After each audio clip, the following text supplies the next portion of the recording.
Ok, então, bom dia, galera. Como é que estamos aí nesse dia frio e chuvoso de Joinville, como disse o Alan? Vamos começar nossa aulinha hoje. E, cara, assim, eu acho o assunto da aula de hoje muito legal. Talvez vocês não concordem comigo, mas eu acho esse assunto, assim, muito divertido de se estudar, que hoje o assunto é gravitação. E o que que é essa tal de gravitação, né? A gravitação, essa palavra vem da força da gravidade aí, que é o que puxa a gente para o centro do nosso planeta, né? Nosso planetinha aqui, a Terra, e é o que faz também a Terra e todos os outros planetas girarem ao redor do Sol, né? Eu estou mostrando aqui para vocês uma simulação que a NASA fornece aí, com todos os corpos do nosso sistema solar, e aqui a gente pode ver que tá tudo girando ao redor do Sol, né? E hoje na nossa aula a gente vai entender por que essas coisas estão girando ao redor do Sol. E vocês podem até me perguntar, pô, professor, mas eu achei que o assunto seria mais legal aqui, que negócio inútil, o que que eu vou usar isso na minha vida? Cara, tem inúmeras aplicações disso aí para a humanidade, né? Sistema de GPS a gente só consegue ter hoje em dia, né? Porque a gente conseguiu enviar aí os satélites por espaço para ter aí, utilizando a gravitação, né? Tanto a parte de tirar foto lá do espaço que a gente usa no Google Maps, essas coisas assim, e também para a ciência é fundamental, né? A gente vê aqui que, além dos planetas, a NASA também coloca, por exemplo, a sonda Parker aqui, né? Que é uma sonda que foi enviada para estudar o Sol, tirar fotos dele. A gente consegue ver aqui o movimento que ela está fazendo ao redor do Sol também. Então tem inúmeras aplicações disso daí no mundo, né? E é sempre importante a gente saber como que o nosso sistema solar funciona, né, galera? Saber um pouquinho aí de por que, que as coisas são do jeito que elas são. E como que a gente vai. E como que. O que, que é essa, então, a gravitação, né? Por onde a gente começa o estudo dela? A primeira coisa que a gente vai estudar é a lei de Kepler, né? Que junto aí, que é uma das inovações mais importantes da física, junto com a lei de Newton e, quem sabe, a lei de Gaga. E ela fala para a gente sobre como funciona esse movimento dos planetas ao redor do Sol, né? E de qualquer planeta no cosmos, né? O Johannes Kepler, ele era um físico do final de 1600, e ele usou as informações obtidas aí por um cara que ensinou ele, um dos mestres dele, o Tycho Brahe, que esse Tycho Brahe ele passou 20 anos em uma ilha entre a Dinamarca e a Suécia, estudando só como é o movimento dos corpos no céu, assim, olhando o movimento dos planetas, principalmente de Marte, né, que é o mais fácil de se ver a olho nu. E a partir do movimento de Marte, ele gravou qual que seria esse movimento aí por mais de 20 anos, e durante a vida dele ele nunca deixou ninguém tocar nesses dados, né, nessas informações que ele obteve, mas depois que ele morreu, o Kepler finalmente pôde pegar esses dados dele e formulou essas leis aí de como ele achava que funcionava, e ele estava certo, né, de como funcionava o movimento dos planetas, né. Então, como que funciona esse movimento dos planetas? São três leis de Kepler. A primeira, ele diz que os planetas se movem em órbita elíptica com o Sol em um dos flocos. Tá, e professor, o que que isso quer dizer? O que que é uma órbita elíptica? A órbita elíptica é uma órbita que faz um formato de uma elipse, né? A gente pode ver ali em cima que a gente pode ver aqui na imagem que isso daqui é uma elipse, né? E uma elipse ela é definida da seguinte forma, né? Que esses dois raios, a gente tem dois pontos importantes aqui na elipse, que são os dois focos que ficam no eixo, em um dos eixos dele, né? E a distância até esses focos, de qualquer ponto aqui no perímetro da elipse, vai ser a soma dessas distâncias aos dois focos vai ser constante. Então, aquele R1 mais o R2 da imagem ali,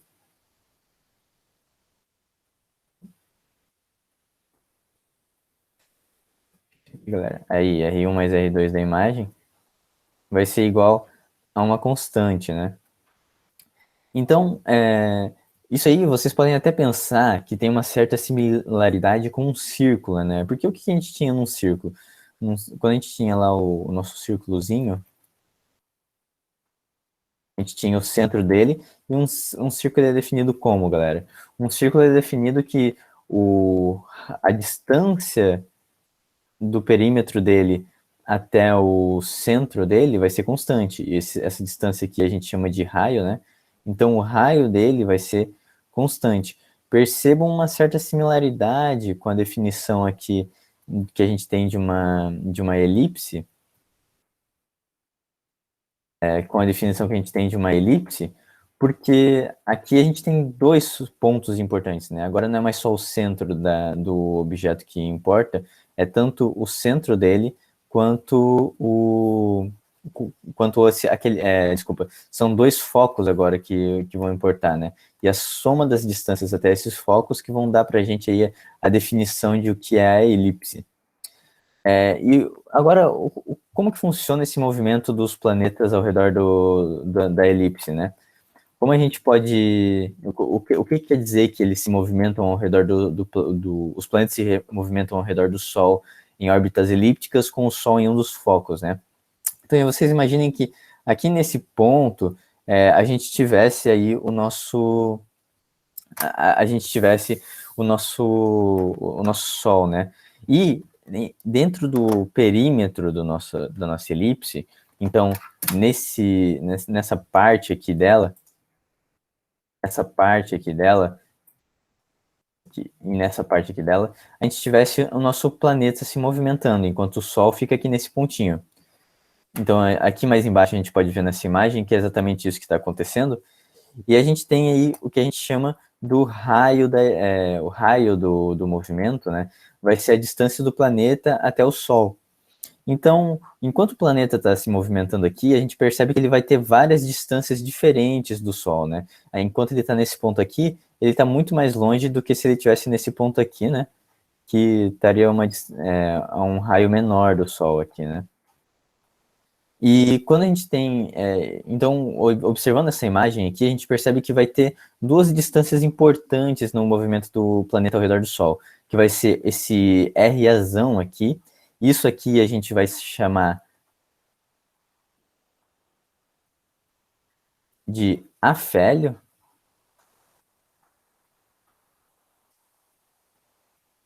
e o afélio, ele é a maior distância da Terra ao redor do Sol, vai ser aí a maior distância,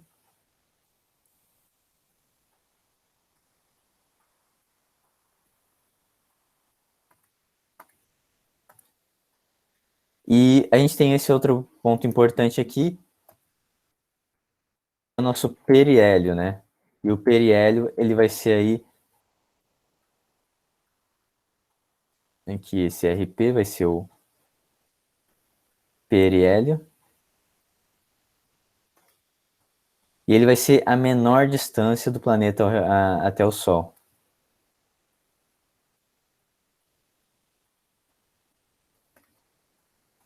E a partir dessas duas distâncias aí, que é a partir da maior e da menor distância do nosso planeta, do movimento do nosso planeta ao redor do Sol, então vocês podem imaginar que quando o planeta está aqui, ele vai estar essa daqui vai ser, essa distância vai ser a máxima possível, né? Nenhuma distância no movimento dele aqui vai ser maior que essa. E a mesma coisa no periélio, se o planeta está aqui, ele vai ter a menor distância, então vai ser o momento que ele vai estar mais perto do Sol, né? Em nenhum outro momento no movimento dele aqui, nessa elipse, ele vai estar tão próximo do Sol quanto no periélio. A gente pode definir uma outra propriedade importante aí da nossa elipse, quando a gente está falando aí da órbita, que é o semi-eixo maior. Então, o que é esse semi-eixo maior, né?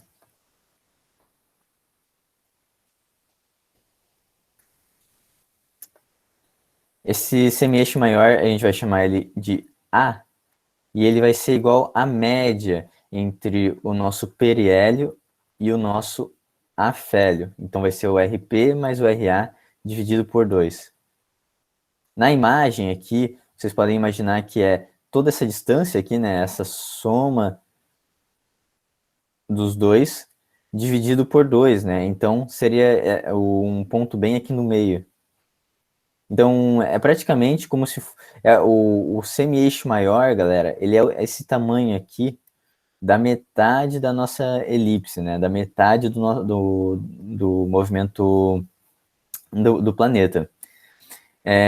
Então, a partir disso aí, a partir dessas definições que a gente tem pela primeira lei de Kepler, a gente já consegue definir mais algumas coisas sobre o movimento desse planeta, né?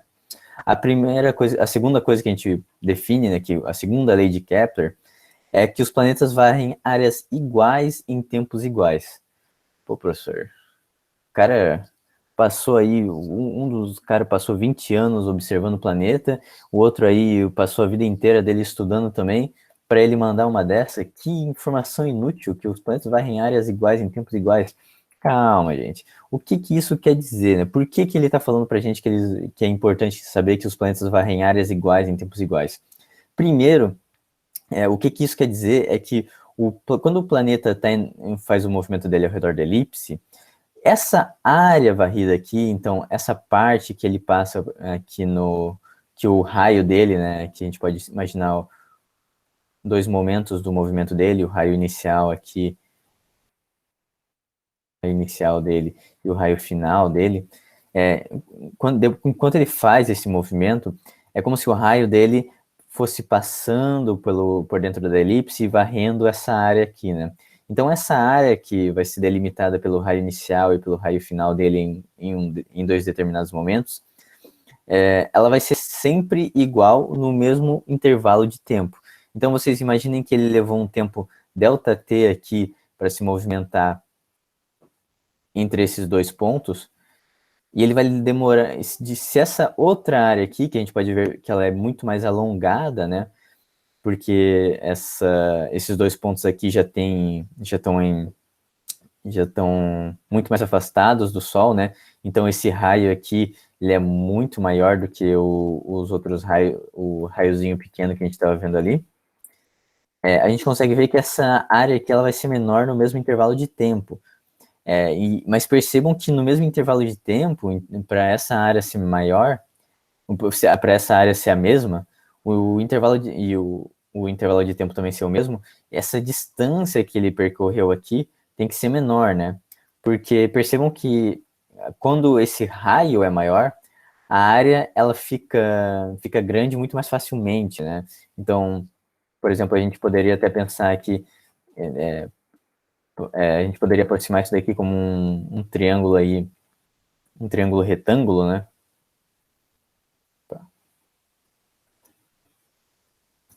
Se a gente fosse fazer uma aproximaçãozinha, e a mesma coisa daí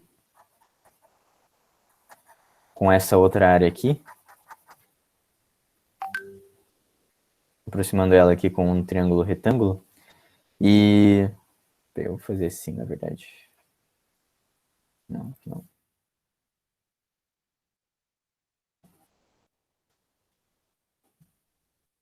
Bom, Mas a gente poderia perceber, por exemplo, fazendo aquela. A gente sabe que um triângulo a gente calcula aí a área dele pelo H dividido por H vezes a altura dele vezes a base, né?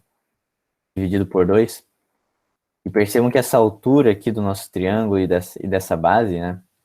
Essa base aqui ela já vai ser bem maior do que ela está sendo aqui, né? Então, se essa base é muito maior, se isso aqui é muito maior, a gente essa altura dele aqui, a distância que ele vai ter vai ser bem menor para compensar, né? Então, para ele ter a mesma área, a gente tem que ter uma distância bem menor. Aqui a gente tem uma distância bem maior, porque o raio é pequeno, né? E aqui a gente tem uma distância bem menor, aqui a gente tem uma distância bem maior, porque o raio é pequeno, e aqui a gente tem uma distância bem menor, porque o raio é grande, né? Então, como ele se movimenta mais em um menor intervalo de tempo, então aí a gente vai ter que o nosso deslocamento, né? A gente pode pensar o quanto o planeta andou como sendo esse delta x ali pelo delta t. A gente viu que esse delta t aqui vai ser igual. E se esse ΔT vai ser igual, mas o ΔX vai ser menor aqui, né? O deslocamento dele vai ser menor, então a gente sabe que isso daqui é igual a uma velocidade, né? Então o que, que isso quer dizer para a gente? Aqui a velocidade vai ser muito maior, porque ele está se deslocando mais no mesmo intervalo de tempo. E aqui em cima, ali em cima, a nossa velocidade vai ser muito menor, porque ele está se deslocando menos no mesmo intervalo de tempo. Então a gente, então o que, que é a segunda lei? O que, que a segunda lei realmente? Por que, que ela importa, né? Porque o cara passou a vida dele inteiro só para mandar que as áreas são iguais. Porque quando a gente sabe que as áreas são iguais, a gente sabe que a velocidade do planeta perto do Sol vai ser muito maior do que a velocidade dele longe do Sol. Então, essa é a coisa importante que vocês têm que tirar da segunda lei de Kepler. Ele fala que essa área aqui e essa área aqui são as mesmas para poder dizer que a velocidade do planeta quando ele está próximo do Sol vai ser muito maior do que a velocidade dele quando ele está distante aqui. Então, a velocidade no periélio dele, por exemplo, vai ser muito maior do que a velocidade no afélio. Lembrando que o periélio é quando ele está perto, e o afélio é quando ele está longe. Ok? Então, dando continuidade aqui. E a terceira lei de Kepler vai ser que o quadrado do período de qualquer planeta é proporcional ao cubo do semi-eixo maior de sua órbita. E, professor, já complicou, já colocou formulazinha, esses negócios aí eu já não gostei. Não, gente, calma aí, que o que ele está falando é muito simples, na verdade. Percebam aqui que a gente também. Ele deu duas informações agora para a gente, né? Sobre a posição do planeta. Então, como ele se move ao redor do Sol, né? Então, aí, a primeira lei de Kepler é que o planeta se move em uma elipse. A gente descobriu como que é esse formato do movimento dele, sobre a posição dele, né? A segunda lei foi sobre a velocidade que ele tem. Então, é sobre qual a velocidade dele em determinados pontos da elipse.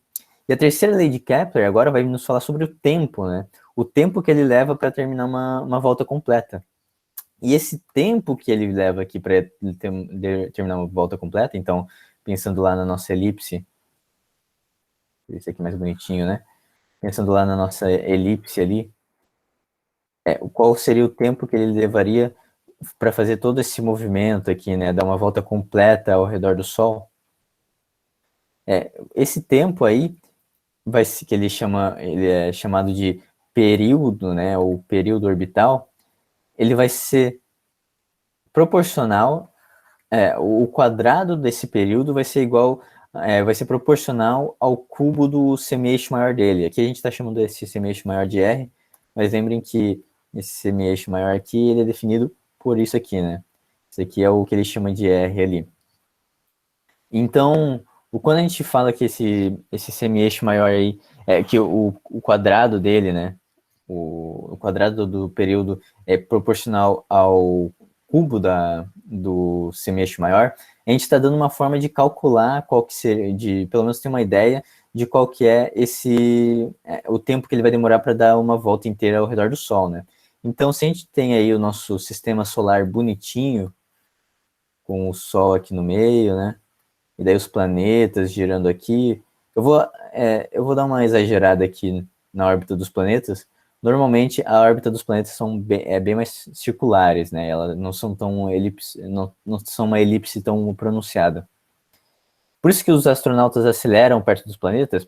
Sim, é exatamente porque é por isso que os astronautas, na verdade, né? E qualquer coisa aí que a gente coloca perto do planeta vai estar girando mais rápido quando a gente está perto do planeta. Então, por exemplo, a gente tem aí no nosso espaço, né, a Estação Internacional Espacial, que é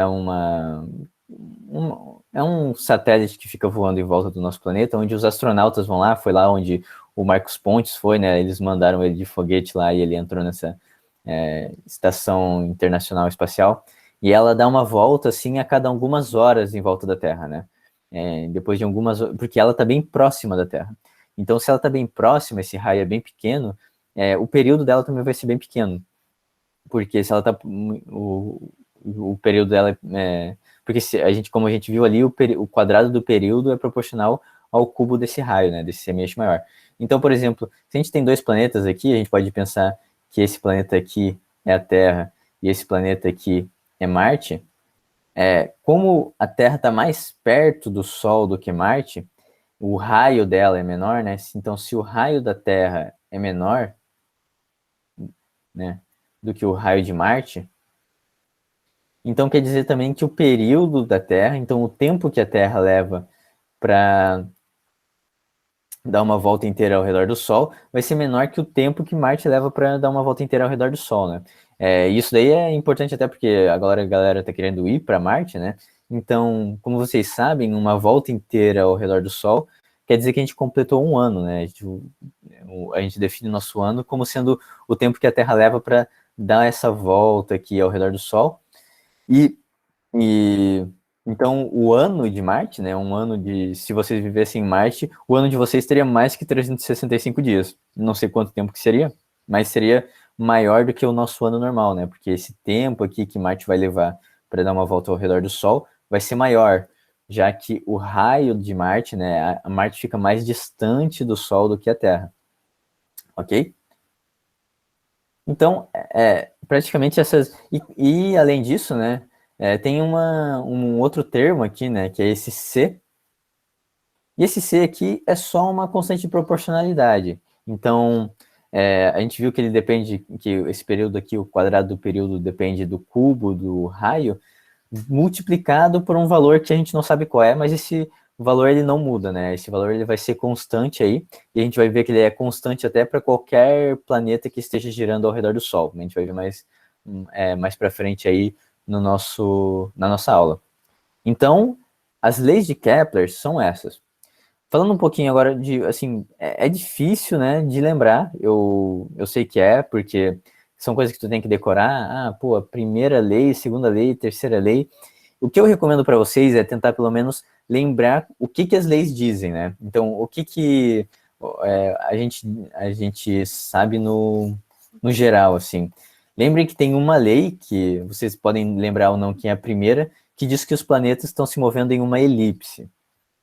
Daí tem uma outra lei que vocês podem lembrar aí, que é a segunda, que vai dizer que quando o planeta está mais próximo do Sol, ele vai estar se mexendo mais rápido.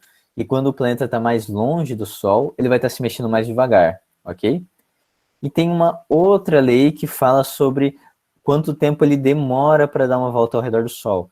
E que esse tempo que ele demora para dar uma volta ao redor do Sol vai ser maior quanto mais longe ele estiver do Sol. Então, tentem lembrar assim, dos conceitos gerais sobre o que são as leis de Kepler e, e se possível, né, decorem aí qual é qual, né? Se a primeira realmente que a primeira é das elipses, que a segunda é dessa questão das áreas iguais, né, que dá pra gente que a velocidade perto do Sol vai ser maior que a velocidade longe do Sol, e também que é a terceira, que é essa aqui do período em função do raio do semi-eixo maior, né? Ok? Alguma pergunta, galera? Sei que é bastante informação, mas ficou alguma dúvida isso, alguma coisa não entendida sobre as leis de Kepler?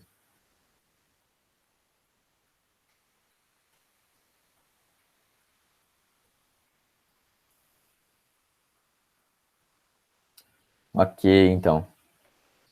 Qualquer coisa, podem me interromper aí. Podem até, se tiver uma dúvida urgente aí, professor, abre o microfone, me interrompe mesmo, não tem problema, tá? Agora vamos aí então para a próxima parte. Então, a partir disso aí que o Kepler mostrou para a gente, né, que ele mostrou aí como funciona o movimento dos planetas, mostrou aí a posição deles, a variação da velocidade deles, qual que vai ser o período deles, né, o tempo que eles demoram para dar uma volta inteira.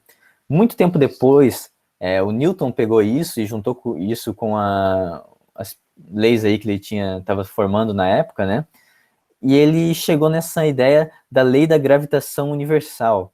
Então, o que ele fez aí com essa lei da gravitação universal é dizer o seguinte, cara, é,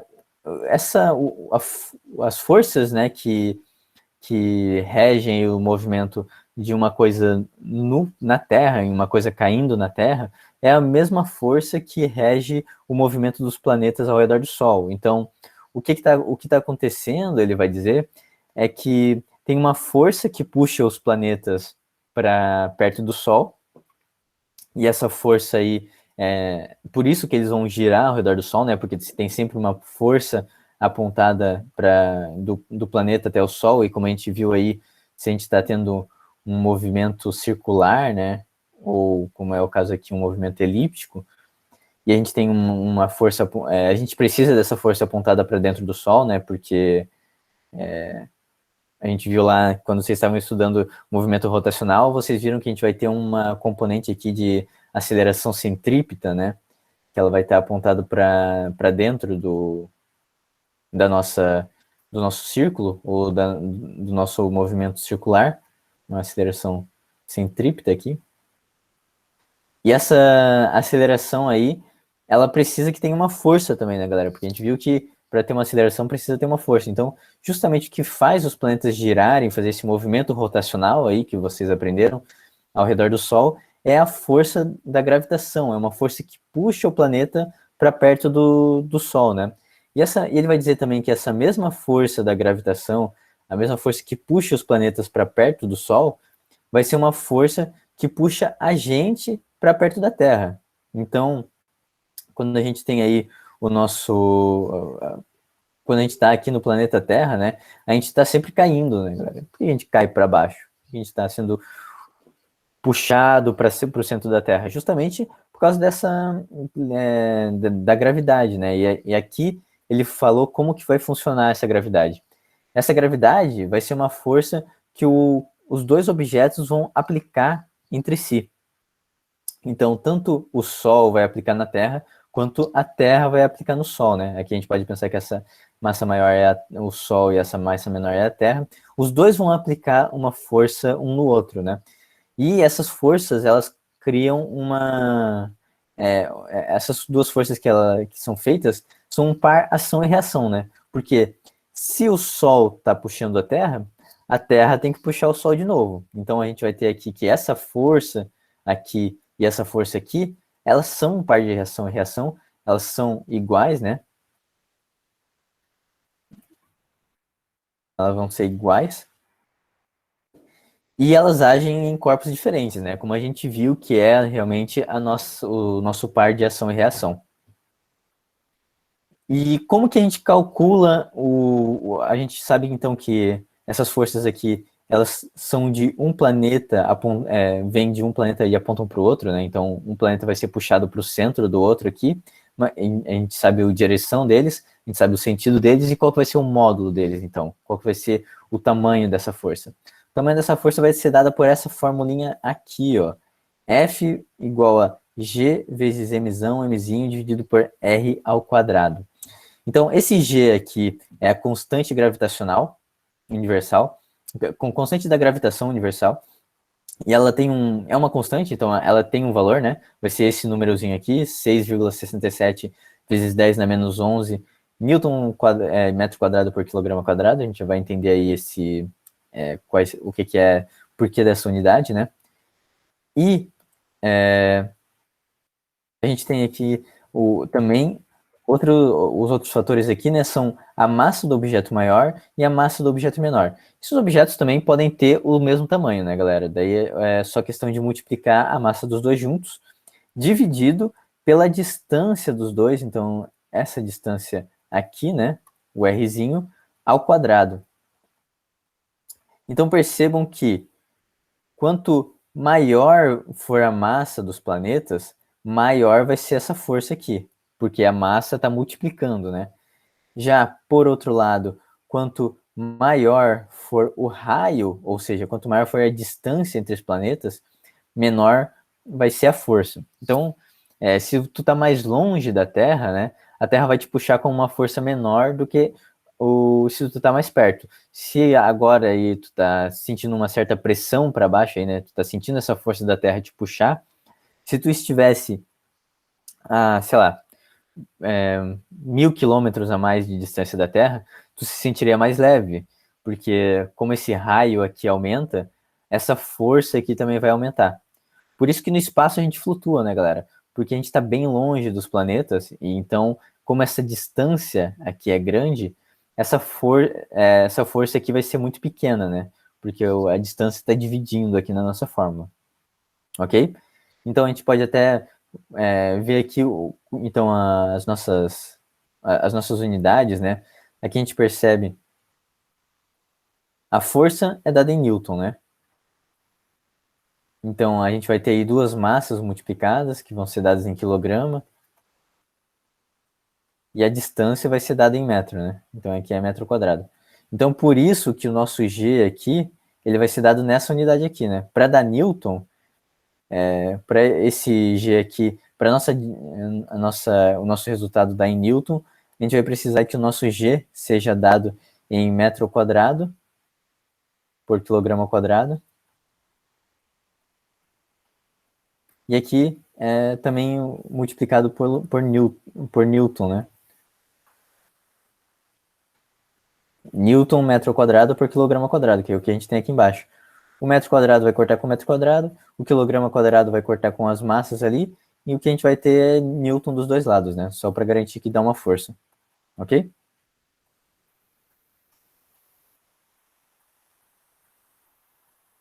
Beleza, então, galera. Alguma dúvida sobre a fórmula ou sobre como que funciona, então, essa força, né?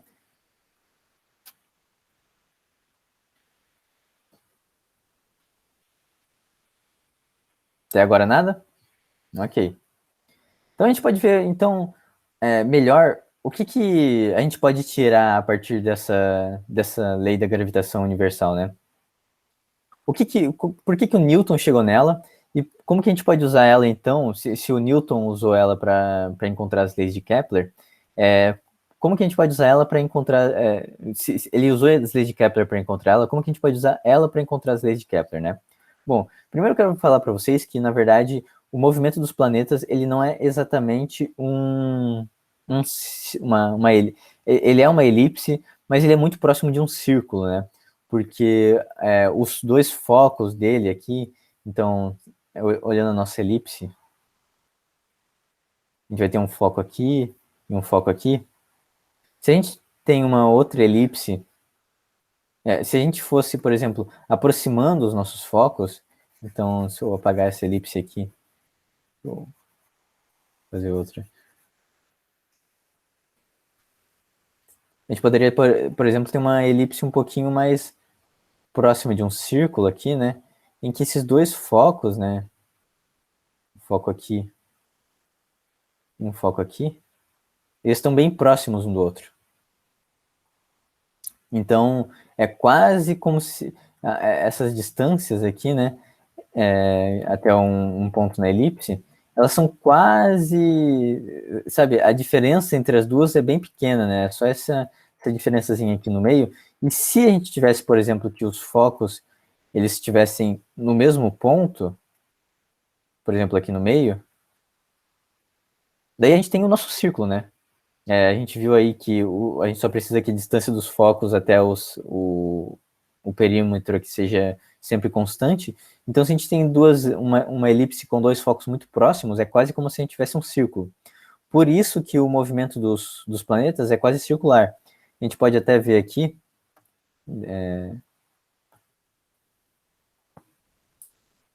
Aqui eu peguei outro site da NASA que dá aí pra gente a posição das nossas órbitas a qualquer momento, né? Opa, peraí que tá carregando aqui, galera. Então, se a gente vê como que é realmente a órbita dos nossos planetas, aqui é como estão os nossos planetas agora, né? Então a gente pode perceber que tá a Terra um pouquinho perto de Mercúrio ali, mais longe de Vênus. E essas órbitas aqui parecem círculos, né? Isso daqui é quase circular, o Sol está aqui no meio, então parece que é um círculo com o Sol no meio. Mas a gente percebe, por exemplo, que Mercúrio, por outro lado, já parece mais uma elipse, porque o Sol não está bem no meio dele, né? Ele está um pouquinho para o lado. Mesma coisa com Marte aqui em volta, né? Marte já tem um movimento um pouquinho mais, parece mais uma elipse, né, do que um círculo, porque o Sol não está bem no centro. Mas de forma geral, esse movimento ele parece ser bem circular, então a gente pode aproximar ele por um movimento circular, sabe? Apesar de, para a gente ter resultados exatos, a gente precisar usar uma elipse. Então, quando a gente vai fazer aqui os nossos...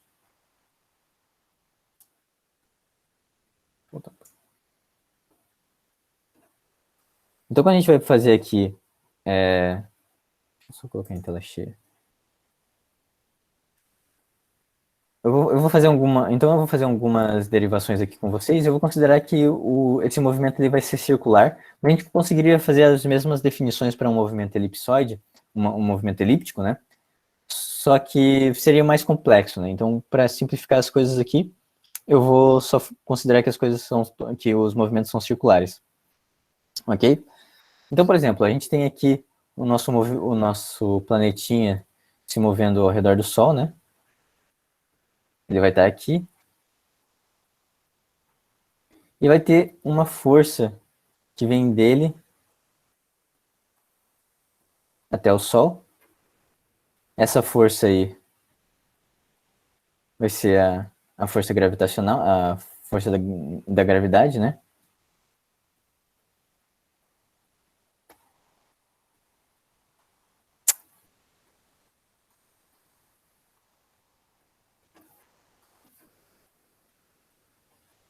A força da gravidade. E claro, a gente também vai ter o planeta aplicando uma força no Sol, né? E essa força vai ser igual. Só que vocês podem pensar, tá, professor, mas se um está aplicando uma força no outro, por que só a Terra se move? Não deveria o Sol se mexer também? A Terra não deveria puxar o Sol para perto dela? Bom, a gente pode ver ali, a gente pode, por exemplo, utilizar a segunda lei de Newton para ver por que isso acontece, né? A gente tem aí a nossa força, a gente sabe que ela vai ser igual a massa vezes a aceleração. Um pouquinho melhor aqui. Nossa força vai ser igual a massa vezes a aceleração, né? E a gente sabe que a nossa força vai ser dada pela força da gravidade. Então eu vou substituir a fórmula da força da gravidade aqui, né? A força da gravitação. Vai ser G, mzão, mzinho, dividido pelo raio ao quadrado. Em que o raio, né, galera, vai ser essa distância aqui. E a gente viu aí quando a gente estava estudando no nosso movimento circular, e daí isso aqui vai ser igual a massa vezes a aceleração, né? A gente viu quando a gente estava estudando o nosso movimento circular, que quando a gente está nesse movimento circular, a nossa aceleração aqui vai ser uma aceleração centrípeta, né? E essa aceleração centrípeta, ela vai ser dada por v ao quadrado sobre r, né? Que é a velocidade que o corpo está nesse movimento aqui. Então, essa velocidade aqui, que ele está se movendo. Lembrando que essa velocidade aqui, ela sempre vai ser perpendicular à nossa órbita, né? Então ela sempre vai estar apontada para esse lado aqui, independente do ponto onde está o nosso planeta. Está sempre assim.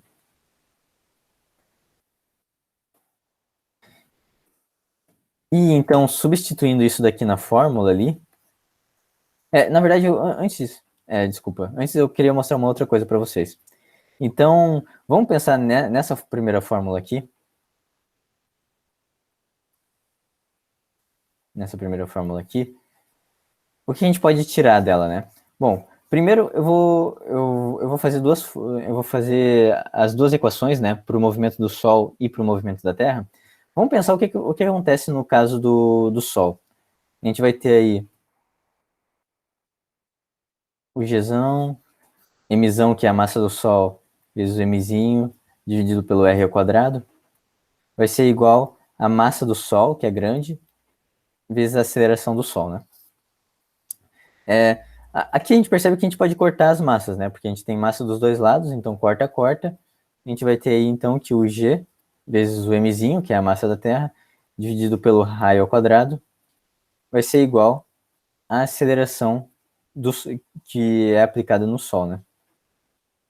Então percebam que a aceleração que é aplicada no Sol depende só da massa da Terra, que comparado com a massa do Sol é muito pequeno. A gente pode ver também que esse Gzão aqui é bem pequeno, né? Ele é da ordem de 10 na menos 11.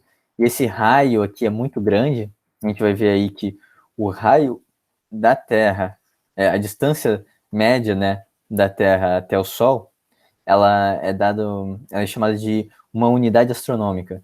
Então, esse raio aqui, né, vai ser igual a 1 UA, que a gente vai chamar. Esse UA, ele vai ter o valor aqui de 1, isso daqui, né, vai ser igual a 1,5 vezes 10 na 11 metros, né? Então a gente percebe que esse raio aqui é muito grande e essa massa é pequena quando comparada à massa do Sol, e esse G aqui também é muito pequeno, que está multiplicando. Então essa aceleração aqui, ela é muito pequena, né, galera? Porque como a massa da Terra em relação ao Sol é bem pequena, essa distância é muito grande, isso daqui é muito pequeno, então a gente vai ter aí que essa aceleração causada no Sol vai ser muito pequena. Ou usando aí termos técnicos da física, ela é desprezível, ou pequititinha. Ela é quase zero, como ela é muito pequena aí, o Sol vai se mexer bem pouco. E se o Sol está se mexendo bem pouco, é como se ele ficasse parado, né? Por outro lado, se a gente for ver aí a aceleração que o Sol causa na Terra, então a gente vai considerar o movimento na Terra agora, igual a aceleração da Terra agora, isso aqui dividido pelo raio quadrado. Toda essa parte aqui do lado esquerdo fica igual, né? Então, só que dessa vez a gente vai cortar os mzinhos, né? E se a gente corta aqui os nossos mzinhos, a gente vai ficar só com g mzão por r ao quadrado é igual à aceleração da Terra. Percebam que agora a massa é grande. E se a massa é grande, a gente não pode mais desconsiderar. Essa aceleração aqui também vai ser grande. Então, a gente precisa de uma massa muito. O objeto que tem uma massa muito maior aí, e o Sol tem muito mais massa do que a Terra. Então, como a Terra aí, ela tem uma massa pequena em relação ao Sol, praticamente só ela que vai se mexer, enquanto o Sol vai ficar parado. Porque só ela vai ter uma aceleração considerável aqui. Porque percebam que a aceleração da Terra depende da massa do Sol, que é muito grande. Por outro lado, a aceleração do Sol depende da massa da Terra, que é bem pequena. Então ela é desprezível, ok? Beleza, então, vendo agora aí, a gente viu lá que a nossa aceleração centrípeta, a gente pode colocar a aceleração centrípeta naquela aceleração ali da Terra.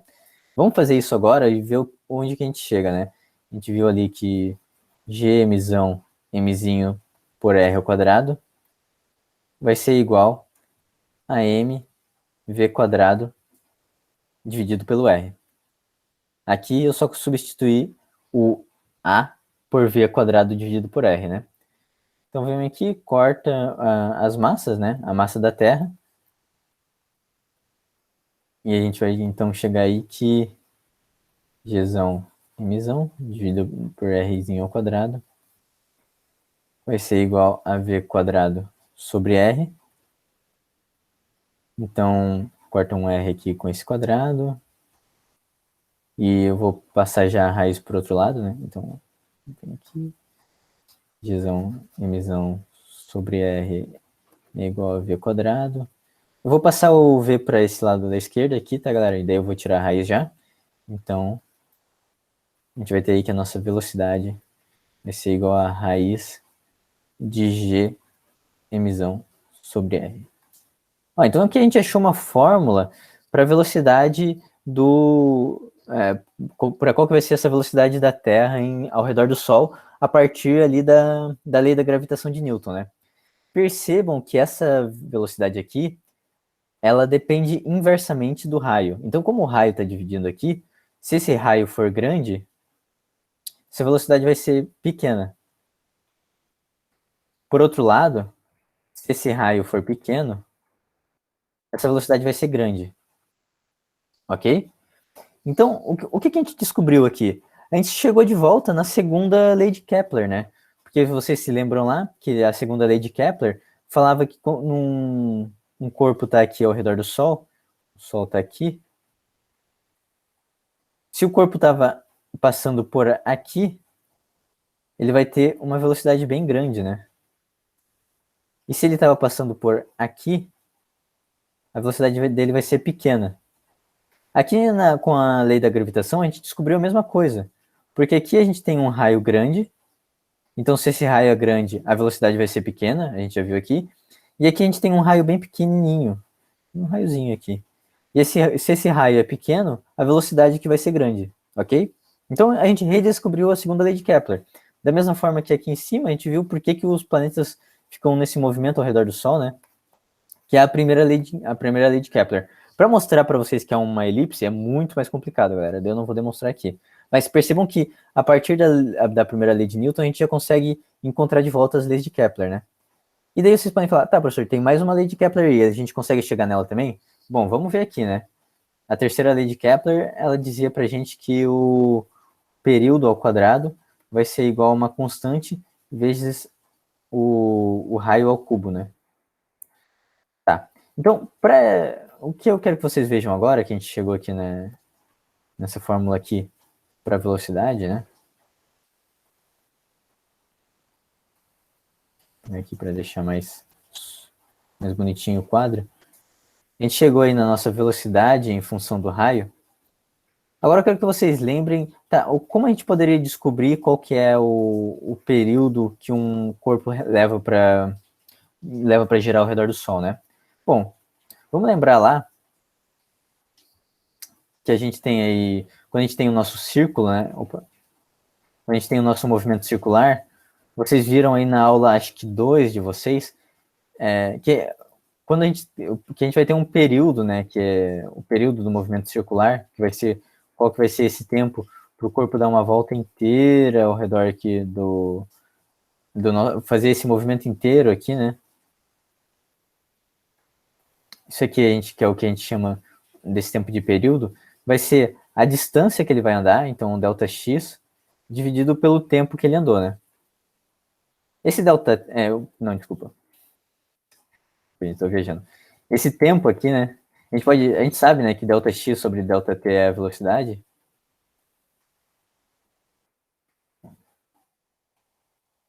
Vai ser a velocidade que esse corpo está andando. Então, se a gente faz aí, como a gente quer descobrir esse delta t, né? Esse delta t é o nosso período. Então a gente pode isolar ele aqui e o delta passando o delta t para lá, né? E o v para cá. A gente vai ter aí que o delta x dividido pela velocidade vai ser igual ao delta t.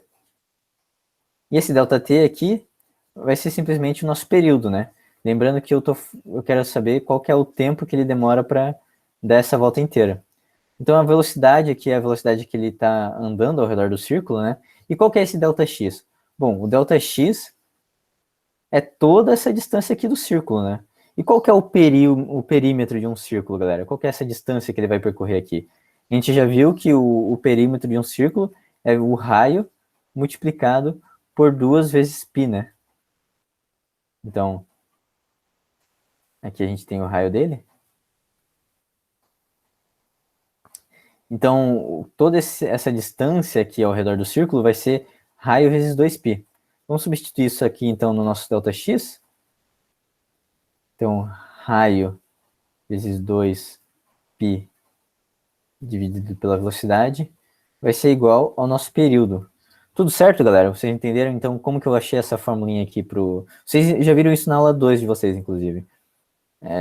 De como que eu achei essa formulinha do período aqui em função do raio de um corpo se movendo num movimento circular e a velocidade dele nesse movimento, ok?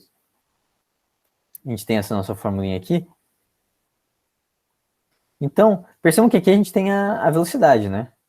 Se a gente tem a velocidade, vamos tentar isolar ela aqui, passando a velocidade para cá e o período para cá, né? A gente vai ter aqui que... vou colocar o 2π na frente. 2π vezes o raio dividido pelo período vai ser igual à velocidade. Percebam que aqui eu só passei um para o lado e outro para o outro, né? Passei um dividindo e outro multiplicando. E a gente tem uma outra fórmula para velocidade aqui, né? Para um corpo em um movimento circular. E como a gente viu que a gente está aproximando a nossa órbita ali para um movimento circular, Vamos substituir isso daqui aqui em cima, nessa fórmula da velocidade aqui. Então, a gente tinha isso daqui, né?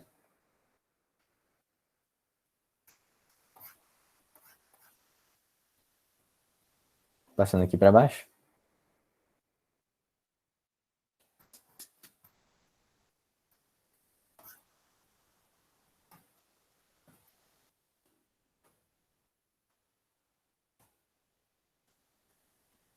Aí. Vamos ver o que acontece, então, se a gente substituir esse valor da velocidade aqui, né? Então, substituindo isso ali, a gente vai ter aqui, então, 2πr dividido pelo período vai ser igual a raiz de Gzão emissão. Gzão emissão dividido por Rzinho, né? Tá. Então, eu só vou passar, então, vou isolar o período aqui, né? Percebam que eu posso só considerar que isso daqui são duas raízes quadradas, né? Porque a raiz ela tem essa propriedade distributiva na divisão, que a raiz de uma divisão é a raiz do denominador dividido pela raiz do numerador. Eu vou passar, então, o que está aqui em cima dividindo, que está aqui embaixo multiplicando, e passar o tesão aqui para cima também. A gente vai ter, então, que 2πr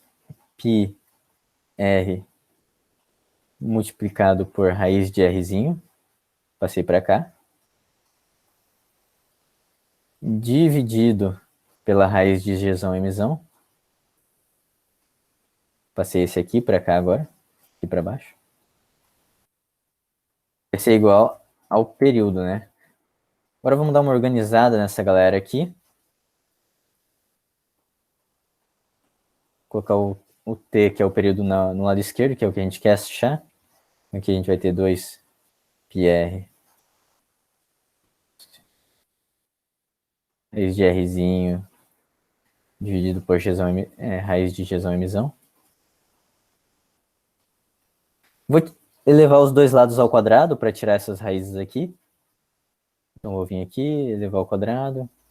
Vim aqui, elevar ao quadrado. Percebam que a raiz vai cortar com esses valores aqui. Com essas a raiz vai cortar com o quadrado ali, né? Onde ela está. Então, t ao quadrado vai ser igual 2 ao quadrado, 4. Π ao quadrado. O r aqui vai ficar ao quadrado também, né? E essa raiz que está no outro rzinho ali vai cortar. Então, cortando a raiz com o 2, vai ficar só rzinho. E aqui a mesma coisa, cortando essa raiz aqui com o expoente, vai ficar só Gzão emissão. Então, eu vou juntar os rzinhos ali, né? T ao quadrado vai ser igual a 4π quadrado. Vou colocar aqui o Gzão emissão dividindo já.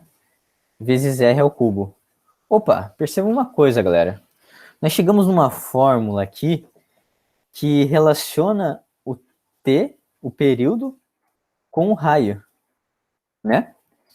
E essa fórmula está falando para a gente que o quadrado do período é proporcional ao cubo do raio, que é exatamente o que a terceira lei de Kepler fala para a gente, né? Quanto maior for esse raio aqui, maior vai ser o período. Então, planetas que estão mais longe do Sol vão girar mais, vão demorar, não vão girar mais devagar, galera, desculpa, mas eles vão demorar mais tempo para completar uma volta. E agora a gente tinha aquele C lá, né? Então a gente viu, vendo aqui, que aquele C, ele é igual a esse valor que a gente tem aqui, né? Então, comparando com a nossa fórmula da terceira lei de Kepler, t ao quadrado igual a c raio ao cubo, que esse c era uma constante, a gente consegue ver agora, então, que esse c vai ser igual a 4π ao quadrado dividido por Gzão emissão. Então a gente conseguiu, pela lei de Newton, descobrir até qual que era aquela constante que o Kepler nem tinha definido para a gente. Então percebam que através dessa simples lei da gravitação universal aqui, Newton consegue, numa sacada só, explicar as três leis de Kepler, né? Por que os planetas estão girando ao redor do Sol. Ele também consegue explicar porque é em movimento elíptico, tá, galera? Mas como eu falei, isso é bem mais complexo de se explicar. Por que ele varre uma mesma área, né? Então a gente achou lá aquela relação para as velocidades. E também por que o quadrado do período é proporcional ao cubo do raio, ok? Alguma dúvida, galera, sobre o que a gente fez até agora?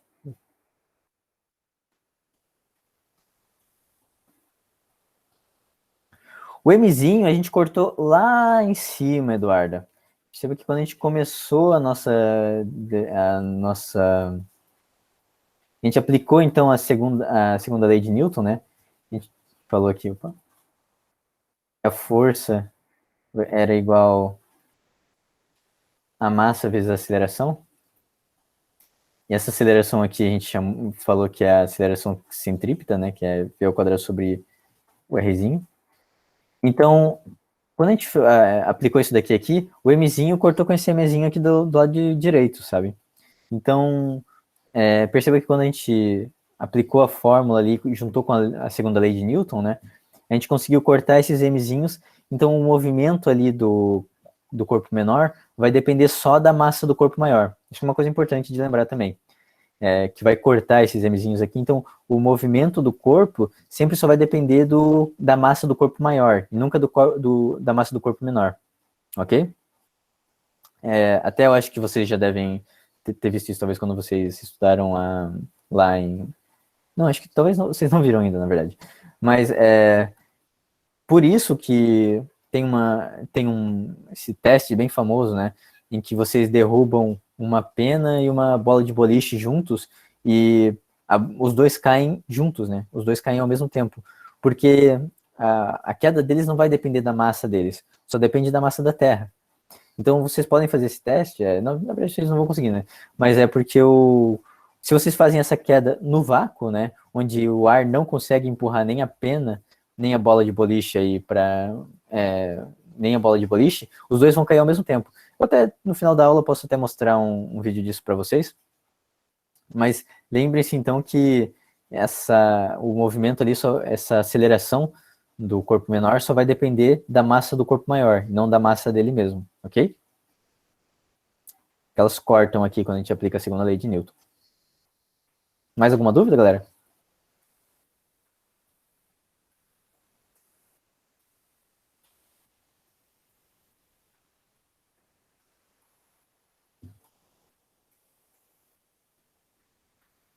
Então, vou indo aí para o primeiro problema da nossa apostila, da UFSC. Então, ele vai contar aqui, né, de novo a UFSC com esses textos gigantes aí de contextualização que vocês vão amar ler durante o vestibular. Durante aproximados 20 anos, o astrônomo dinamarquês Tycho Brahe realizou rigorosas observações dos movimentos planetários, reunindo dados que serviram de base para o trabalho desenvolvido após sua morte por seu discípulo, o astrônomo alemão Johannes Kepler.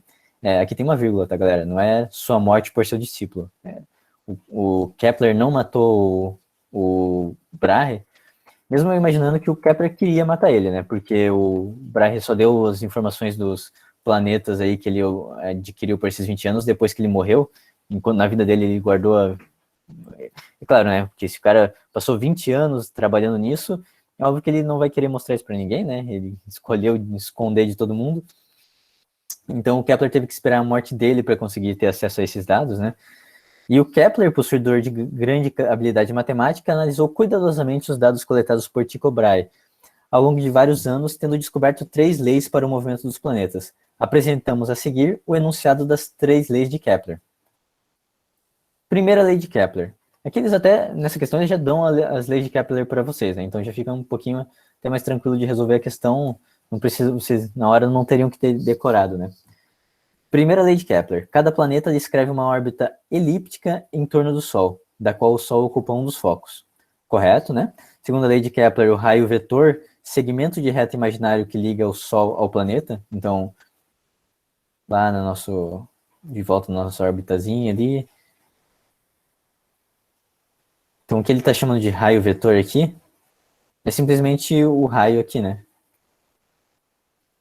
O raio vetor varre áreas iguais em tempos iguais.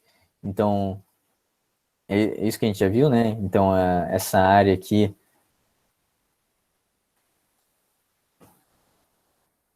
e essa área aqui, por exemplo, né?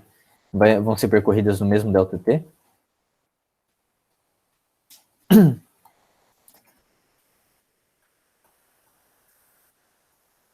E a terceira lei de Kepler, os quadrados períodos de translação dos planetas em torno do Sol são proporcionais aos cubos dos raios médios de suas órbitas. Ok, vamos ver o que ele afirma agora. Então, a partir disso, né? Vamos lá. A velocidade média da translação de um planeta ao redor do Sol, então, eu já vou começar grifando aqui, né? Porque está falando sobre a velocidade média, essa daqui, da translação de um planeta ao redor do Sol, é diretamente proporcional ao raio médio de sua órbita. O que vocês acham, galera? A, a velocidade média da translação, ela é diretamente proporcional ao raio médio da órbita?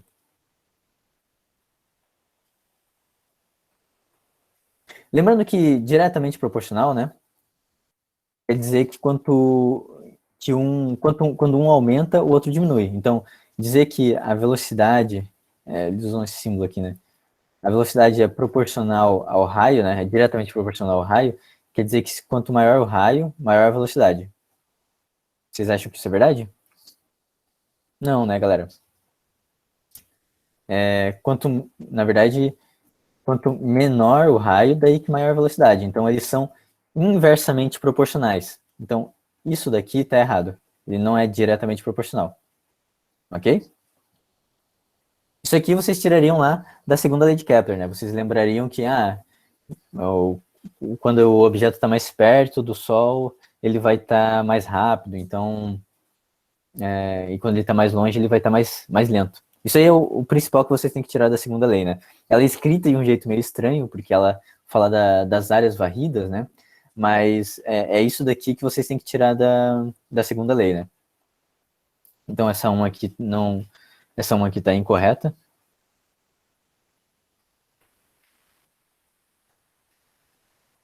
Então vamos lá para a próxima, para a segunda. Ele está falando aqui que o período de translação dos planetas em torno do Sol não depende da massa dos mesmos. Então, o período de translação não depende da massa dos mesmos. Vamos ver o que isso quer dizer, né?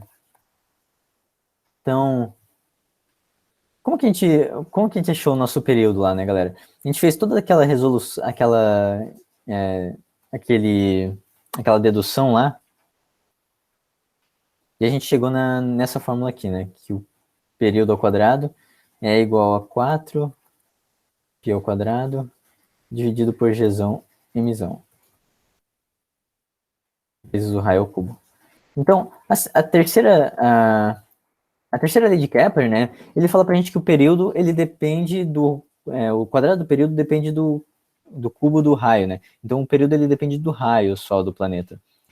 Tirando isso, o período, ele não vai depender mais nada do planeta em si. O resto vai ser tudo do Sol, né? Então, ele só vai depender da massa do Sol e não da massa do planeta em si. Claro que vocês poderiam tentar chegar nessa fórmula aqui de novo lá na hora do vestibular, seria um pouquinho difícil. Vocês teriam o formulário da UFSC, né? Então talvez fosse possível vocês fazerem isso.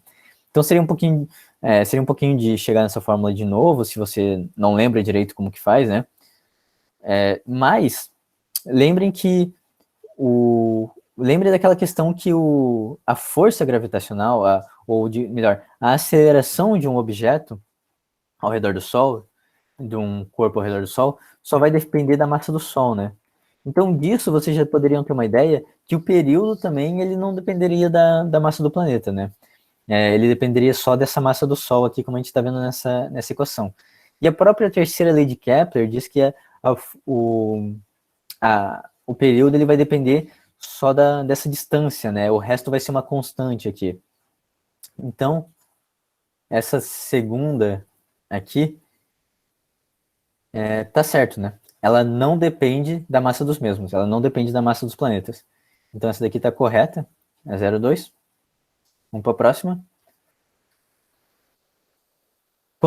Essa aqui vocês até poderiam ficar em dúvida, né? Daí vocês poderiam, por exemplo, como é uma somatória, se vocês ficam em dúvida, não marquem, né, galera? Porque se tu marca se vocês marcam uma errada, né? Vocês acabam anulando uma certa. Claro que aqui, se vocês marcassem no chute, vocês teriam acertado, mas muitas vezes não vai ser assim, né? Então, quanto maior o raio médio da órbita de um planeta em torno do Sol, maior será o seu período, o período do seu movimento. Então, quanto maior o raio médio, maior será o período do seu movimento. Isso aqui a gente já tira diretamente do que está escrito aqui em cima, né? O que vocês acham? Isso aí é verdade ou não?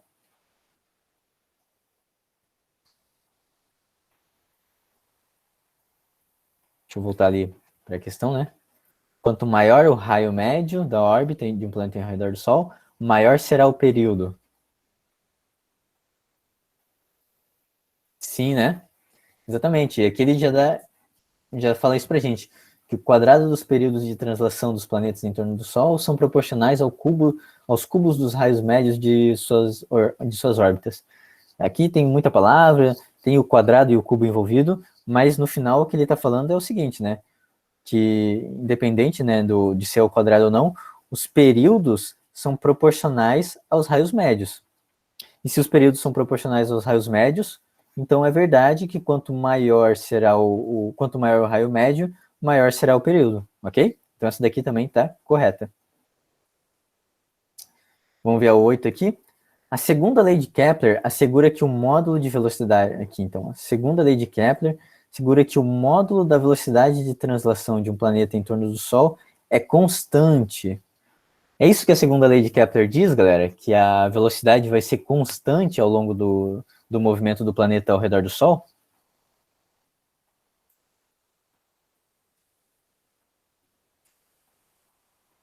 Não, isso aí, né? Na verdade, como a gente viu lá, fazendo de novo a nossa elipsezinha ali, né? Com o nosso Solzinho aqui. Se um planeta está aqui bem próximo do Sol, a velocidade dele vai ser muito grande. Enquanto se ele está aqui mais longe do Sol, né? A velocidade dele vai ser muito pequena. Se essa velocidade aqui ela fica mudando ao longo do trajeto do corpo, então ela não vai ser constante, né? Ela vai ser variável. Então, se tivesse aí um planeta girando ao redor do Sol em uma elipse aí, com a velocidade dele constante ao redor do Sol, esse planeta seria preso na hora, né, galera? Pelo amor de Deus. Tá quebrando a lei de Kepler. Então, isso daqui também está incorreto. A 08 a gente não marca. Vamos para a próxima aqui, é 16. A velocidade de translação da Terra em sua órbita aumenta à medida, então, a velocidade de translação da Terra em sua órbita aumenta à medida que ela se aproxima do Sol e diminui à medida que ela se afasta. Ok, vamos ver o que isso daqui está falando, então. Quando a gente tem o nosso movimento aí, né, ele está falando que a velocidade vai ser maior. Então, vamos desenhar de novo nosso Sol aqui no foco. A velocidade vai ser grande aqui, quando ele está afastado, né? Se ele se afasta, o raio é menor. E vai ser menor aqui, quando ele está... desculpa, ele está falando o contrário, né? Que a velocidade, ela diminui quando o planeta se afasta, e ela aumenta quando o planeta se aproxima.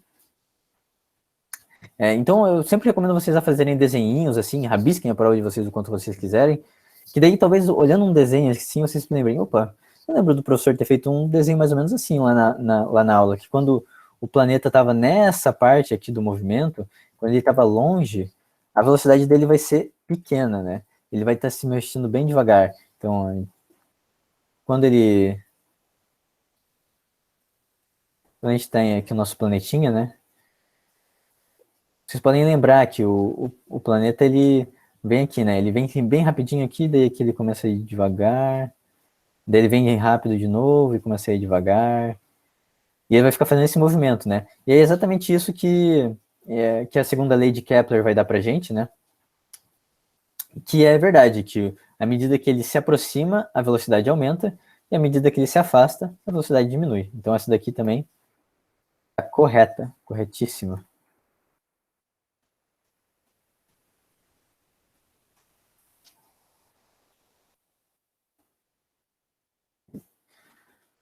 Agora, os planetas, vamos ver a 32 aqui, os planetas situados à mesma distância do Sol devem ter a mesma massa. O que vocês acham dessa daqui, galera? Vocês acham que é verdade ou que não é? É um pouquinho mais complicada essa daqui, né?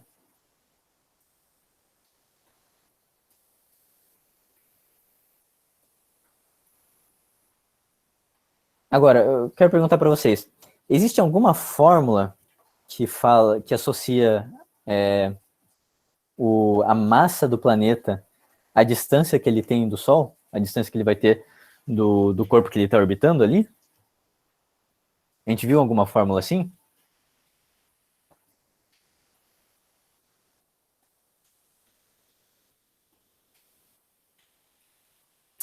A gente não viu nenhuma fórmula assim, né, galera? Não tem nenhuma fórmula que associe a distância do Sol com a massa do planeta, então essa daqui está incorreta. Na verdade, isso daqui não existe. O planeta ele pode ter a massa que ele quiser, quando ele. Então, dois planetas podem ter a mesma distância do Sol e ter massas diferentes, né? Assim como dois planetas podem estar a distâncias diferentes do Sol e ter a mesma massa. Por exemplo, Terra e Marte têm massas parecidas, mas eles estão em distâncias bem diferentes do Sol. Então, e é claro que essa daqui, ela pode enganar bastante na hora do vestibular, né? Porque vocês podem pensar, pô, eu nunca vi nada que falasse que a distância do Sol de um planeta depende da massa que ele tem, né? Nunca ouvi falar de nada disso, mas ao mesmo tempo a cabecinha de vestibulando de vocês vai falar assim, pô, isso aí é alguma fórmula que eu não estudei, alguma coisa que eu não tô lembrando. Galera, não deixem o vestibular entrar na cabeça de vocês. Se vocês veem um negócio assim que vocês falam, cara, eu nunca vi isso daqui na vida, nunca ouvi falar sobre isso daqui na vida, não marquem. Não marquem bola para frente. Se tivesse certo, era um negócio que vocês não viram, pô, infelizmente. Exatamente, tem que ter apenas o mesmo período. É o que a gente viu aí no nosso. Na terceira lei de Kepler, né? O raio ele vai depender só do período. E o período vai depender do raio, né? Mas então, se o raio é o mesmo, o período vai ser o mesmo. Mas se vocês veem um negócio assim que vocês não têm muita certeza, não marquem e, tipo, pô, se tava certo, tu vai ficar sem uma questãozinha ali, sabe? Mas vale mais a pena tu ficar sem uma questãozinha ali e já ter mais tempo para fazer as outras, ganhar mais ponto em outras questões do que nessa daqui. E muitas vezes essa daqui que vocês nunca viram, tá errada mesmo, sabe? O vestibular só tá tentando enganar vocês aí, então só não marquem e continuem fazendo a prova, beleza? Não fiquem muito pirados assim de, meu Deus, essa daqui, fica pensando, tentando, escrevendo muita fórmula para tentar achar. Não, se vocês não conseguem achar de cara assim, não fiquem muito encucados com isso, não percam muito tempo com isso até, tá? Ok, agora a 64. A razão entre os quadrados dos períodos, então, opa, razão entre os quadrados dos períodos de translação dos planetas em torno do Sol e o cubo dos raios médios de suas órbitas apresenta um valor constante. Quando a gente tem uma questãozinha assim, vale sempre a pena a gente tentar escrever o que ele está falando, né? Então, uma razão. O que é uma razão? É uma divisão, né? Uma divisão, ele está falando aqui, entre o quadrado dos períodos, então, período ao quadrado aqui, e o cubo dos raios médios. Cubo dos raios médios aqui. Ele está falando que isso daqui é um valor constante. O que vocês acham, galera? Isso daqui é verdade ou não? E lembrem, na hora do vestibular eu recomendo que vocês sempre façam assim também, tá? Sublinhem e daí vão tentando entender a partir do que vocês sublinharam, né? Pegaram aqui então ele quer uma razão entre os quadrados dos períodos. Eu, quando leio uma questão assim, até eu, tipo, não entendo direito o que ele tá falando, mas lendo de novo, com mais atenção, eu vou lá, daí escrevo o que ele tá falando em termos matemáticos, né? Para tentar simplificar um pouco o que a questão tá dizendo. Vocês acham que isso daqui é verdade, galera?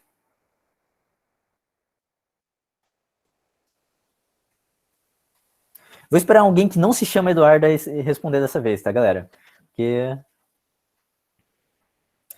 Posso testar com alguns números, Marcos. Mas olha só, se a gente pegar aí a nossa terceira lei de Kepler, que a gente estava estudando até agora,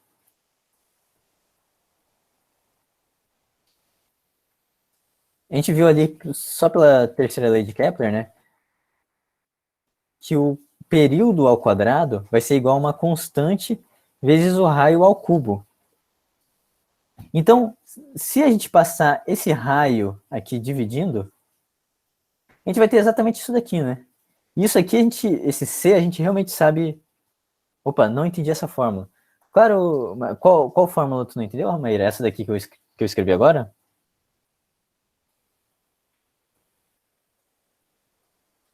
Aham. Tá, então. Essa fórmula aqui, deixa eu ir um pouquinho mais para baixo. Essa fórmula aqui é a própria terceira lei de Kepler, né?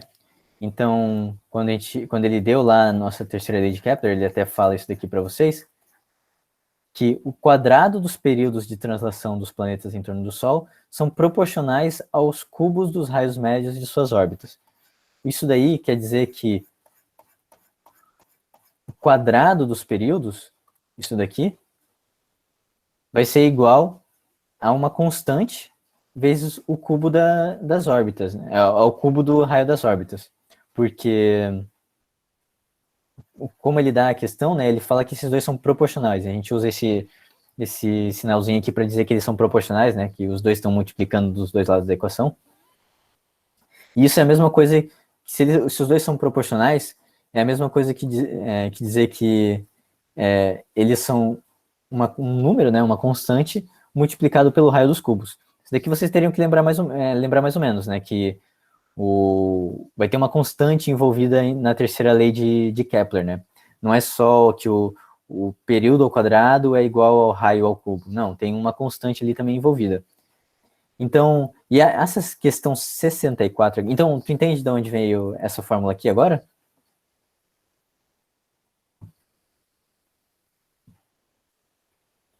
Ok. E daí, a questão aqui, por si só, ela está falando para a gente que ele está perguntando para a gente entre a razão dos quadrados dos períodos e o cubo dos raios.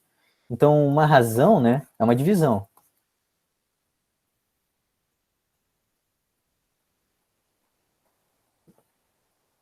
Uma razão é uma divisão, né?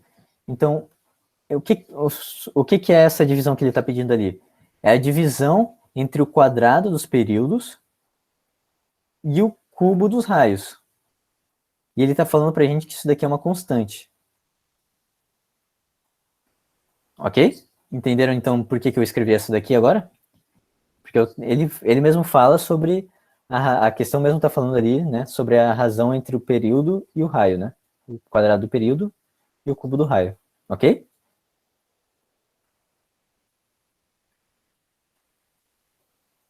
Daí é só assim questão de conseguir interpretar ali o que, que o enunciado está falando, né?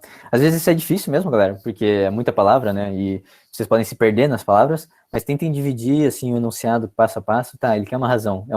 Uma razão, uma divisão, e essa divisão ele está falando sobre o quê? Ah, é o quadrado dos períodos, então eu já escrevi isso ali em cima, e o que embaixo? Ah, o raio dos cubos, o cubo dos raios. Então, percebam que isso daqui vem diretamente disso daqui, né? A gente simplesmente passou o raio dividindo. Então, isso daqui está correto também. É verdade que a razão entre os quadrados dos períodos de translação dos planetas em torno do Sol e os cubos dos raios médios de suas órbitas apresentam um valor constante. Um baita enunciado para mostrar simplesmente uma coisa que a gente já sabia, né? Que é a terceira lei de Kepler ali. Então, a somatória final... Aqui, quanto que era? 86. Vai ser aqui a 2 mais a 4 mais a 16 mais a 64.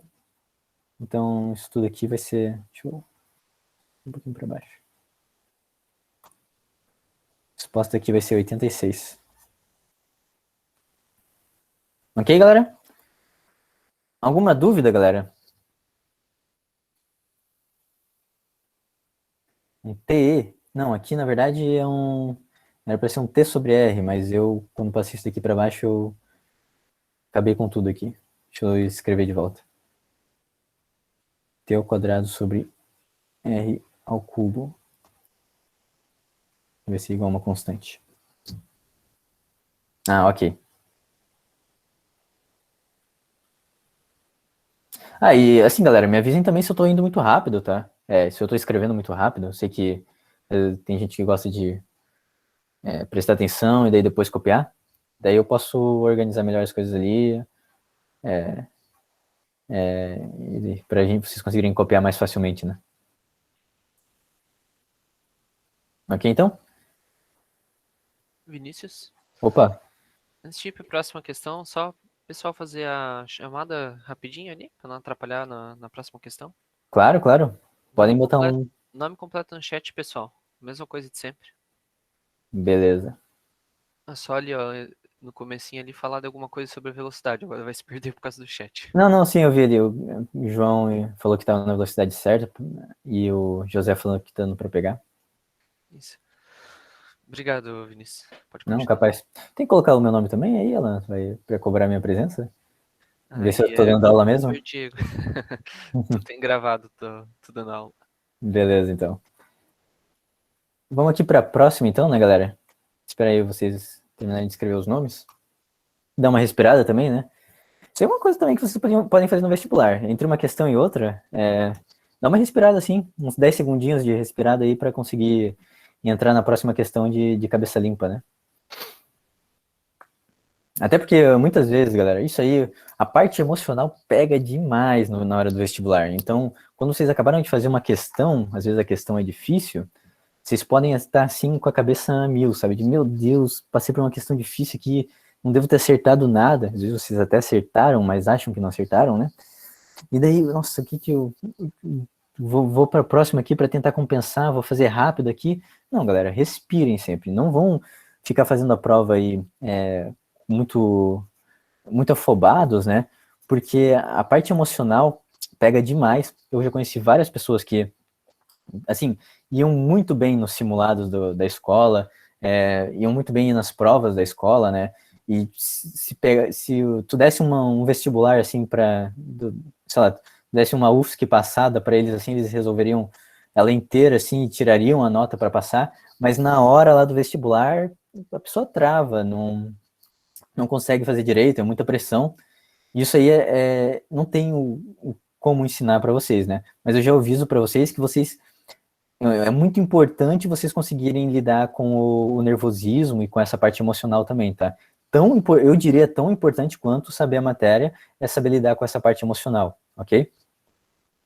Então, depois dessa breve interrupção aqui, vamos para a próxima questão da Unifei. Essa aqui deve ser lá de Itajaí, né? Ou Fei. Unifei, um estudioso de história consultando os trabalhos de Galileu, anotou os seguintes dados a respeito das luas de Júpiter. De uma das luas de Júpiter, a Io. Então, o que ele está falando aqui para gente? Vamos primeiro. Quando a gente tem uma questão assim com números, né, galera? É sempre importante. Eu sempre falo para vocês copiarem os números que ele está dando. Então, ele está falando aqui que o período, né? E assim, aqui ele nem está falando que é o período, ele só dá o T. Mas vocês, assim, como já. Isso é uma questão que eu falei até na aula passada, né? Que eu mostrei que tinha um formulário na UFSC, e que não basta só falar, ele já vai dar tudo na prova, eu posso ir direto. Não, ele não vai falar para vocês o que é as letras que ele está dando ali. Então, caberia a vocês imaginarem que o T grande aqui bom, está sendo dado em dias, né? Está sendo dado em segundos, então provavelmente é o período, né? Então vocês teriam que saber interpretar essas coisas, e já ajuda também se vocês sabem que o período ele é dado nesse T grande, né? Então ele está falando aqui que esse T é dado em 1,77 dias, né?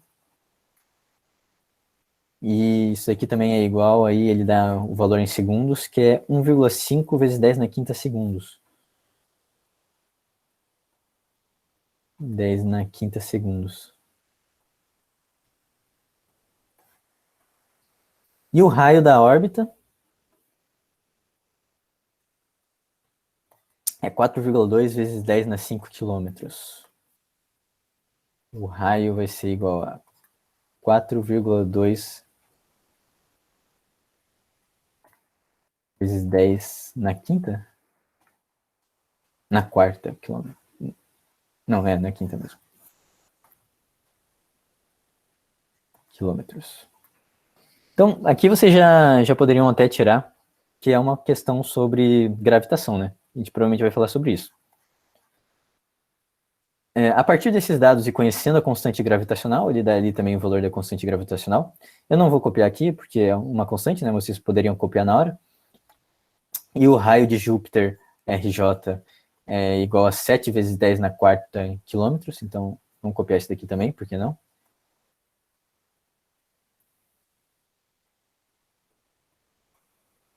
Sete vezes 10 na quarta.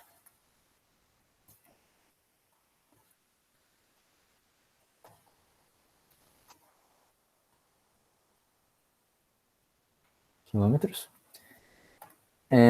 Determine. Então ele quer saber a partir disso a massa de Júpiter. Ok. Primeira coisa que vocês poderiam pensar, né?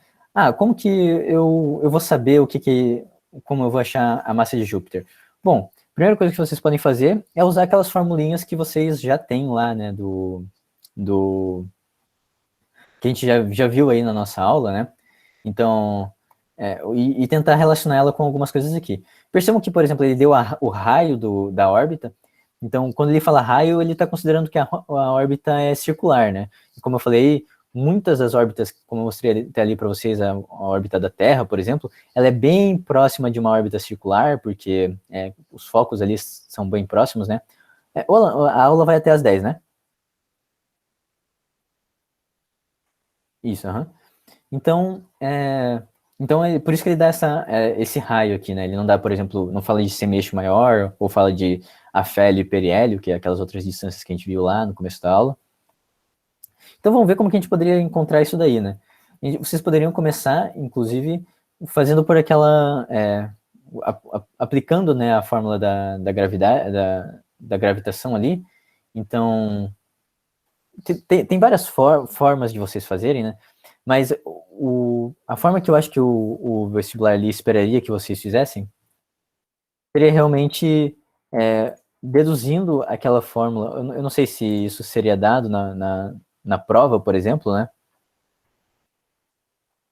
Mas ele provavelmente esperaria que vocês deduzissem aquela fórmula lá que a gente viu que relaciona o período com a massa e o raio, né? Então, aquela fórmula que deriva a terceira lei de Kepler ali, né? Então, eu vou fazer de volta essa resolução aqui com vocês, só para vocês lembrarem mais ou menos a ideia que vocês têm que ter na hora da prova, né? Então, a gente tem aí que a nossa força gravitacional vai ser igual a Gzão, Mzão, Mzinho, dividido pelo R ao quadrado. Então, a gente vai aplicar a nossa segunda lei de Newton aí no nosso corpo, né? A gente sabe que F é igual a MA, em que M aqui, né, é a massa da Lua, Io ali que ele fala. Então, substituindo isso daqui nesse F, né,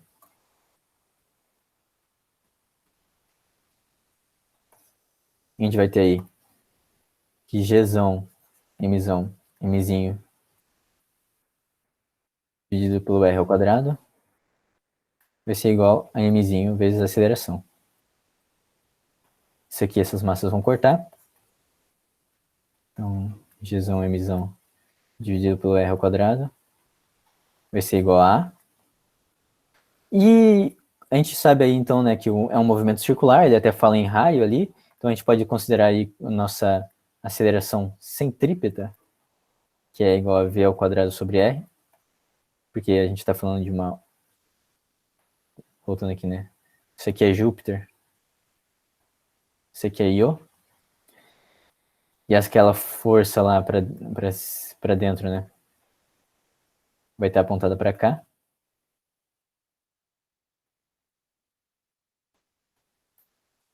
E ela vai ter uma aceleração centrípeta apontada para o mesmo lado, né? Que vai ser dado por esse valor aqui. Então, substituindo isso daqui ali, né?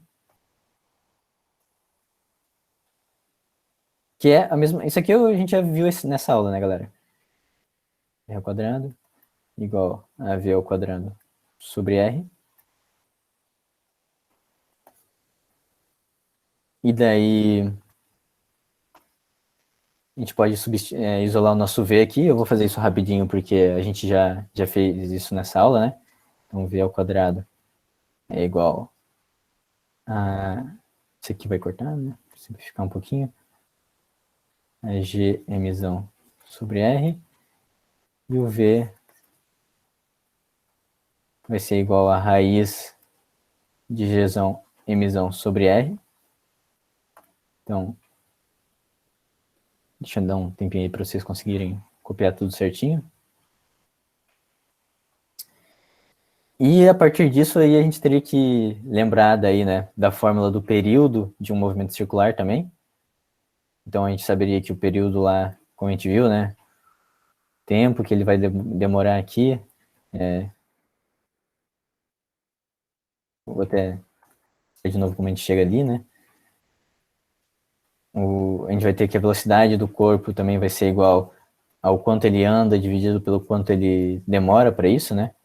Isso daqui vai ser justamente o período. E isso aqui, o quanto ele anda, vai ser o perímetro dessa órbita circular aqui, né? Vai ser 2πr. Então, substituindo isso ali, a gente encontra essa outra fórmula pela velocidade. 2πr dividido pelo t.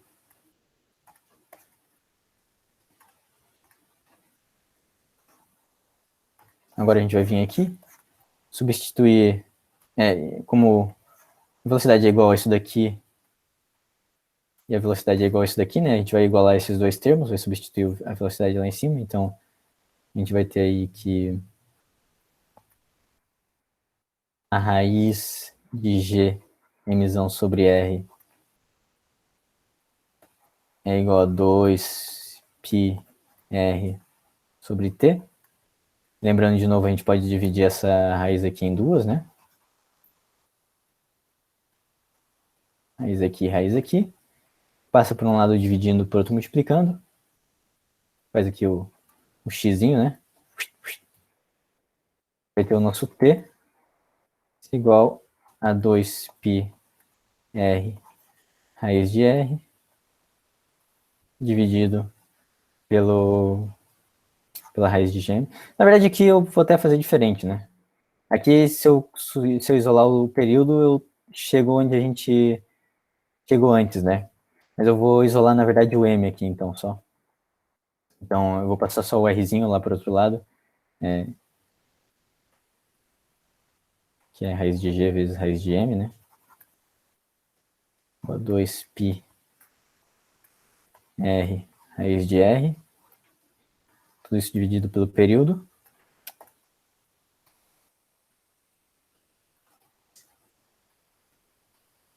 Então, aqui a gente pode passar até esse gzão dividindo também, né? Fazer isso aqui. Raiz de mzão é igual a 2πr raiz de r dividido pelo t. Então, eu só fiz essa passagem aqui, né? Passei... Ufa, esqueci, na verdade, de fazer. Fiz o raiz de g aqui. Então, eu só fiz essa passagem aqui, né? Passei o g que estava multiplicando, dividindo por outro lado. Ok? E agora eu vou tirar a raiz... eu vou elevar os dois lados ao quadrado, né? Vou pegar isso daqui, elevar ao quadrado. Pegar tudo isso aqui, elevar ao quadrado, para cortar essa raiz. Essa raiz aqui vai cortar com essa. E do outro lado a gente vai ficar com o seguinte, mzão, 2 ao quadrado, 4, π ao quadrado, r ao quadrado vezes r, dividido pelo período ao quadrado, a raiz aqui vai cortar, vezes o g. Agora percebam que a gente já tem só coisas que a gente já sabe, né? O raio ele já deu e o período ele também já deu. Então, simplificando isso daqui só, o mzão vai ser igual a 4 π ao quadrado r ao cubo sobre T ao quadrado Gzão. E aqui a gente chegou numa fórmula para nossa massa em função do período e do raio, né? Que são coisas que ele deu ali pra gente. Substituindo esses valores, eu vou fazer isso meio rápido porque a gente só tem 5 minutos de aula. Substituindo aqui os valores de R, de T e de G, tudo isso aqui ele deu, né? A gente pode até ver aqui, lá em cima. A gente copiou todos esses valores, né? O período ele deu aqui. E tem que usar, assim, em sistema internacional, tá, galera? Aqui eu tenho... Isso. Tem que usar em sistema internacional. Então, por exemplo, isso aqui é 1,5 vezes 10 na quinta segundos. Eu não posso usar o valor em dias aqui. E percebam até que ele deu para mim em quilômetros aqui, né, o meu raio. Então, eu vou passar ele para metro. Isso é a mesma coisa que 10 na terceira metros, né? Se vocês juntarem ele, vai dar 10 na oitava aqui. O raio da Lua. Então, substituindo esses valores, vocês vão chegar aí num valor de massa igual a... Aqui.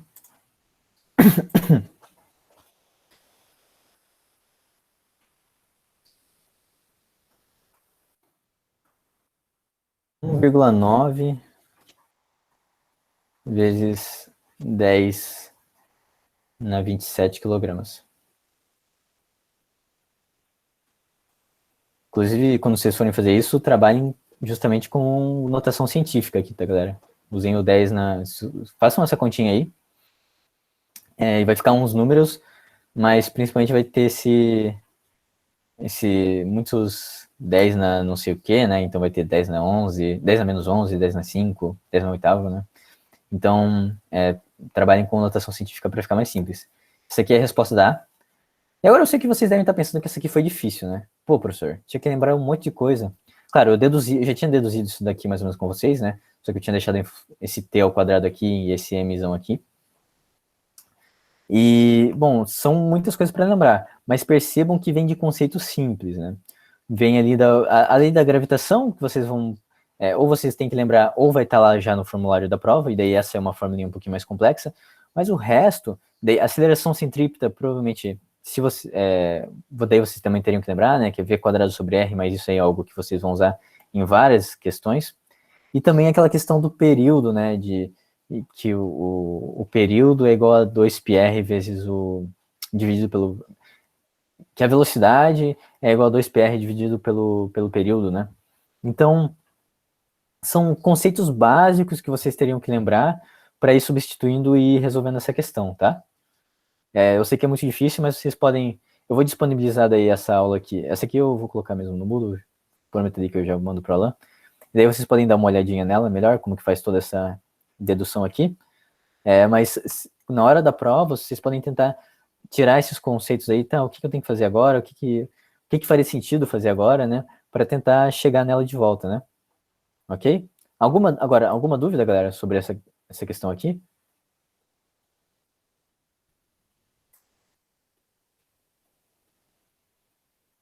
Essa A?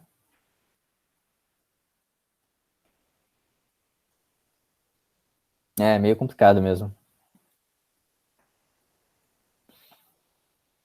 Questões dissertativas, de forma geral, elas são um pouquinho mais complicadas, né? Mas lembrem que daí vocês não vão tirar, não vão ter nota só por resolver a questão inteira, vocês também vão ter nota por resolver a questão parcial, né? Então, sempre tentem fazer, tá, galera? Mesmo que, só de tu já escrever ali a lei gravitacional, vocês podem chegar em algum lugar que já dá alguma nota para vocês. E essa é só A, né? Então a B eu acho que ela vai ser mais simples. Não vou fazer agora, vou deixar para a próxima aula, porque a gente só tem 1 minuto de aula agora. Mas tentem fazer com mais cuidado aí. Lembrem, essa dedução aí, que para chegar nesse mzão aqui, né? Isso aqui é equivalente a chegar... Eu passei o t ao quadrado aqui, né? É chegar nessa formulinha aqui, que o t ao quadrado é igual a 4 g ao quadrado dividido por gzão mzão, vezes o r ao cubo. Aqui. E isso aqui é meio que Por isso que isso daqui é meio que encontrar a terceira lei de Kepler de novo, né?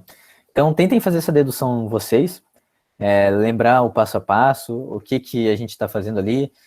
Tem duas substituições importantes ali, que é, primeiro, aplicar a lei da gravitação de Newton e igualar e aplicar ela na segunda lei de Newton.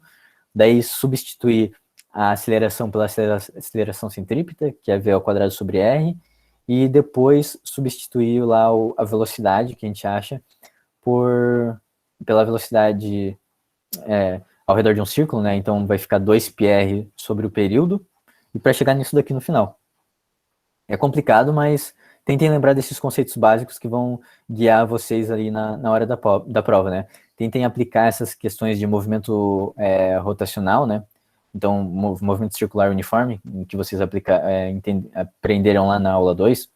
Lembrem que isso daí vocês vão usar em outras questões, né? Outras matérias, como a gente está usando aqui agora. Sim, eu imagino que estava confundindo, né? Mas essa aqui é uma ótima questão para vocês fazerem para praticar justamente isso, para ver se vocês conseguem desenvolver essas questões, manipular os dados ali. É uma ótima prática, mesmo que vocês não consigam fazer de cara, né? Mas então é isso, galera. A aula acabou. Se quiser tirar alguma dúvida agora, posso ficar aí mais um tempinho.